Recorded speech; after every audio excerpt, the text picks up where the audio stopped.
Power fans, we back, baby.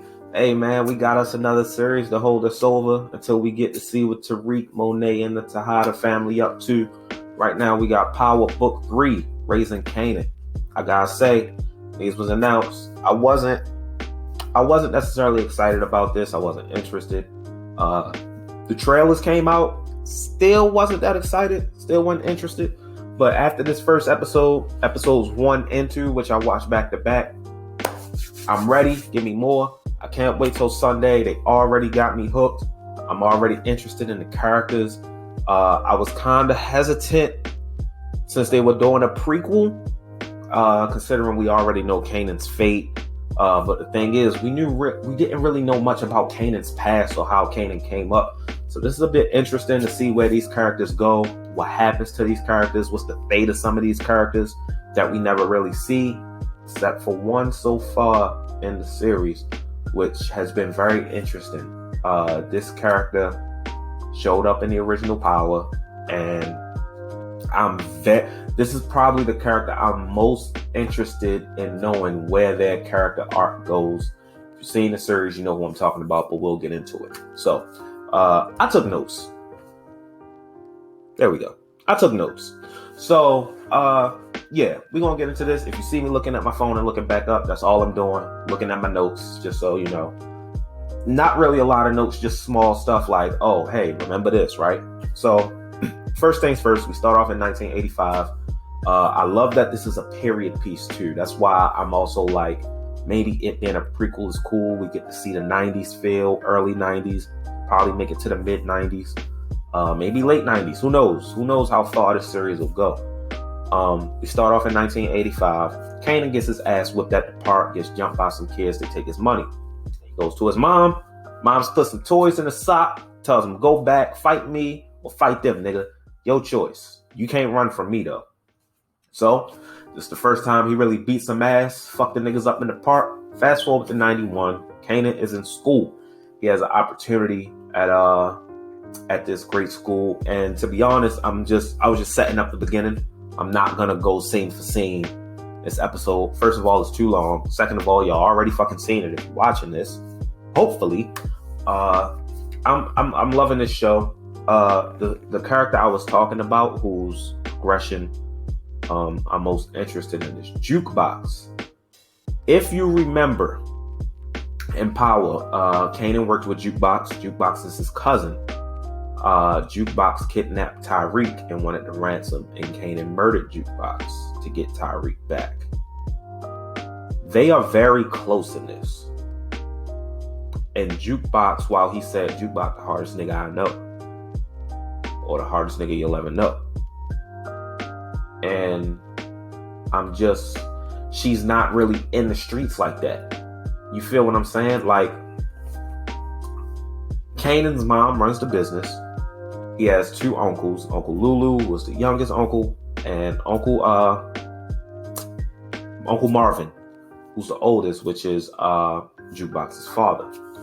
Jukebox isn't in it like that, though. So what happened between this and Power, the original, for Jukebox to be so fucking ruthless? That is what I'm so interested in. And like Kanan, you already kind of see it in Kanan. You see it's there. It's just molding.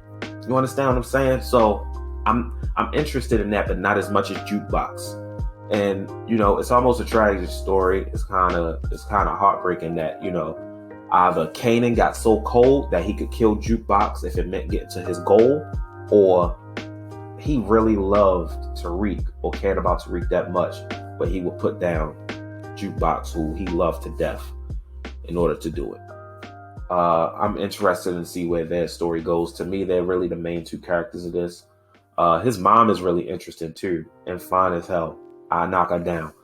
But a lot happens in this episode. It's pretty much an hour long. Let's see. What am I going to miss? Oh, he does a really good job of not perfectly mimicking 50's voice, but doing enough job that, Southside Jamaica Queens, that you see what I'm saying? Like, he does a good job at that. I don't know the actor's name. Don't feel like looking it up, but I just know he does a good job at that. What else am I forgetting? So Obviously, this is a family business. I think Kanan's father is dead. He used to run the business. He taught Kanan's mom how to run it. And now she's in charge. And her two brothers are her, So, obviously, this is a family business. They had some business at a club they go to. And Kanan's mom gets into it with the white girl at the club, the publicist or whatever. So she goes to the bar. The bartender talks to her, and it's great value. Shamar Moore. Who is this nigga? Like, she ends up going on a date with him, and later in the episode, who is this nigga? Obviously, this is not going to end well. He's going to end up dead. Honestly, I don't know who's going to kill this nigga, but someone's going to kill him. Fake Shamar Moore is going to be gone before the season is over. So, not that important. Something is happening. Basically a territorial struggle between Rock, who is aka Raquel, who is Kanan's mom, and the biggest drug dealer in the city, Unique, played by Joey Badass, who does a phenomenal job of just showing so much charisma in this role. I love it. They have two conversations this episode, and I love both. And they have conversations in episode 2, which I love. Every conversation they have together, I'm just locked in. There's a battle for territory. She gives him a certain blocks. He gives her certain blocks. Kanan did not know this. Kanan wants in on the business, but his mom wants him to do good in school and make it out. What does that sound like?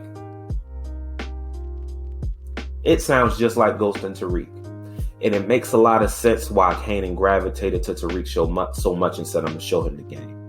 Obviously, he did it to get back at Ghost, but I think he saw a lot of himself in Tariq. And we all thought it was bullshit because we thought Tariq was pussy, but it turned out to be true. Obviously, he's not as ruthless as Kanan, but he has something in him, and that's obvious. What else am I missing? Obviously, we know that Jukebox likes women. I think it's early on in the stages in this. I don't think anyone in the family really knows yet except for Kanan, because her and Kanan are so close. They have two other friends named D-Wiz and Famous. Neither of them know either. So she's really keeping this close to the vest, really just telling Kanan, I believe. Speaking of D-Wiz and Kanan, backtrack. There's this girl at school that Kanan has the biggest crush on, who he's, I guess, been crushing on since he was a kid. Her name is Davina Harrison. You can tell she kind of likes him back, but she's in a relationship with one of the guys that works for Unique. His name is Buck 20. And fast forward, Kanan took the test that was supposed to get him into one of the great high schools uptown, downtown, whatever, with all the white kids. And Kanan, being an idiot, wanting to work in the family business and take care of his mom.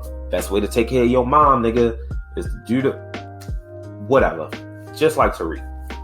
But he fails the test on purpose. Motherfucker marks B on everything, right? Goes to meet up with Unique and D-Wiz and some other guy who I don't remember. D-Wiz says, yo, I saw Buck on your mom's block. 140. And Kanan decides to take matters into his own hands.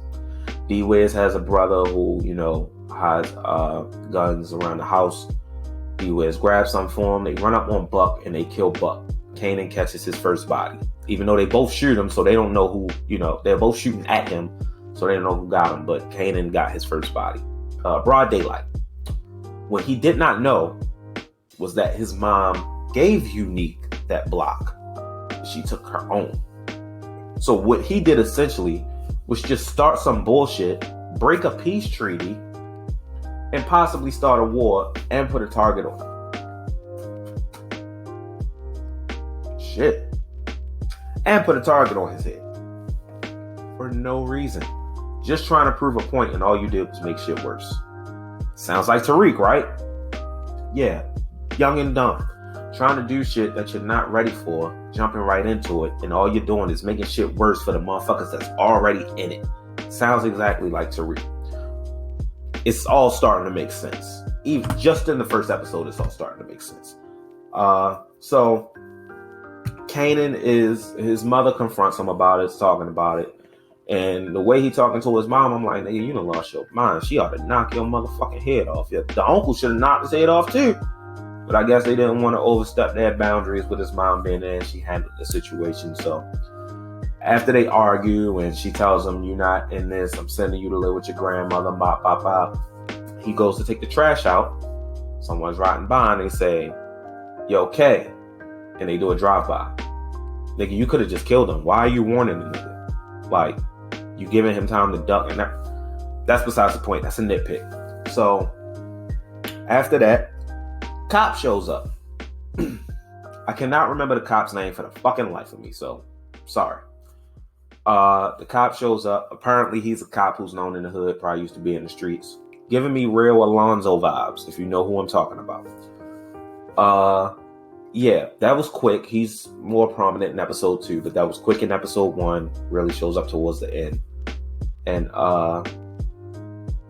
his uncles show up and they kind of say, you know, not really telling you how to raise your son, but basically he's in this shit now. He put himself in this shit. So she decides, you in it, you'll be in it. She woke him up in the middle of the night. They went to shoot guns at a beach. Don't know why they not hitting shit. And now Kanan is in the business with them, which we'll get more into in episode 2. I think that was it that I really wanted to get into. Like I said, the best parts of this episode for me were the conversations between Unique and Raquel, Kanan and Jukebox's relationship, seeing the similarities between Kanan and Tariq. I don't know if I'm the only one that caught that. If y'all did too, let me know. But this show is off to a fantastic start, man.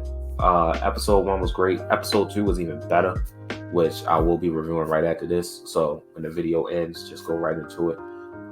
It was even better, bro. I love them both. Can't wait for Sunday. I will be tuned in every Sunday. Hopefully right after this ends, we get Power Book 2 Ghost with Tariq back.